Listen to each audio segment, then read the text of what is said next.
सोनं अंगावर घातलं म्हणजे माणूस मौल्यवान होतो असं नाही. तेवढ्या कॅरेटची शुद्धता वागण्यात, विचारात असायला हवी.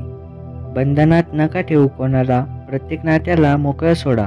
जे आपलं असेल ते जाणार नाही आणि मतलबी असेल ते थांबणार नाही. आपण तसेच घडत जातो जसे आपले विचार आहेत. त्यामुळे आपण काय विचार करतोय याकडे कायम लक्ष द्या.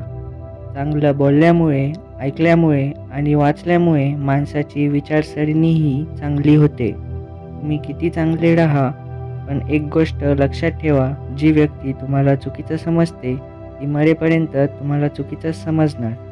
कारण दृष्टीचे ऑपरेशन होऊ शकते, दृष्टिकोनाचे नाही.